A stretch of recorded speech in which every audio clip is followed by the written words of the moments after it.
ആനക്കാമ്പൊയിൽ കള്ളാടി മേപ്പാടി തുരങ്കപാത നിർമ്മാണ ഘട്ടത്തിലേക്ക് കേരളത്തിന്റെ സ്വപ്ന പദ്ധതിക്ക് കേന്ദ്ര പരിസ്ഥിതി മന്ത്രാലയത്തിന്റെ അനുമതി ലഭിച്ചു. ജൂലൈ മാസത്തിൽ മുഖ്യമന്ത്രി പ്രവൃത്തി ഉദ്ഘാടനം നിർവഹിക്കുമെന്ന് ലിൻഡോ ജോസഫ് എംഎൽഎ പറഞ്ഞു.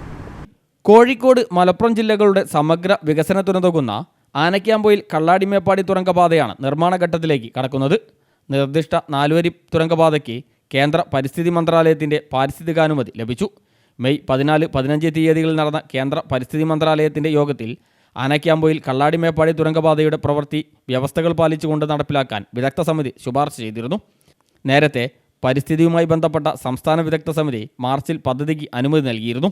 ഈ നിർദ്ദേശങ്ങൾ അന്തിമമായി അംഗീകരിക്കേണ്ട സംസ്ഥാന പരിസ്ഥിതിയാഘാത വിലയിരുത്തൽ അതോറിറ്റി അംഗങ്ങളുടെ കാലാവധി അവസാനിക്കുകയും ചെയ്തിരുന്നു.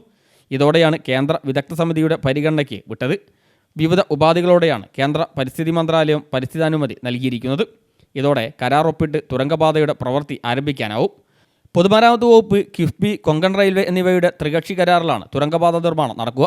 ഭോപ്പാൽ ആസ്ഥാനമായ ദിലീപ് ബിൽഡ്സ്കോൺ, കൊൽക്കത്ത ആസ്ഥാനമായ റോയൽ ഇൻഫ്രാസ്ട്രക്ചർ എന്നീ കമ്പനികളാണ് കരാർ ഏറ്റെടുത്തത്. 2134 കോടി രൂപയാണ് പദ്ധതി ചെലവ്. ടെൻഡർ നടപടികൾ നേരത്തെ പൂർത്തീകരിച്ചിരുന്നു. ജൂലൈ മാസത്തിൽ മുഖ്യമന്ത്രി പ്രവൃത്തി ഉദ്ഘാടനം നിർവഹിക്കുമെന്ന് ലിൻഡോ ജോസഫ് എംഎൽഎ അറിയിച്ചു. കോഴിക്കോട്, വയനാട് ജില്ലകളെ ബന്ധിപ്പിക്കുന്ന നിർദ്ദിഷ്ട ആനക്കാമ്പൊയിൽ കള്ളാടി മേപ്പാടി തുരങ്കപാതയ്ക്ക് കേന്ദ്ര പരിസ്ഥിതി മന്ത്രാലയത്തിന്റെ അനുമതിയായിരിക്കുകയാണ്. മെയ് 14-15 തീയതികളിൽ ചേർന്ന കേന്ദ്ര പരിസ്ഥിതി മന്ത്രാലയത്തിന്റെ യോഗത്തിൽ നമുക്ക് അന്തിമാനുമതി നൽകുന്നതിനുള്ള ശുപാർശകൾ നേരത്തെ നൽകിയിരുന്നു.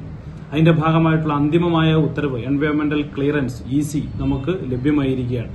ജൂലൈ മാസം അവസാനത്തോടുകൂടി ബഹുമാനപ്പെട്ട മുഖ്യമന്ത്രി തന്നെ പ്രവൃത്തിയുടെ ഉദ്ഘാടനം നിർവഹിച്ച് നമുക്ക് നിർമ്മാണ ഘട്ടത്തിലേക്ക് കടക്കാൻ വേണ്ടി കഴിയുന്ന സാഹചര്യമാണ് ഇപ്പോൾ ഉള്ളത്.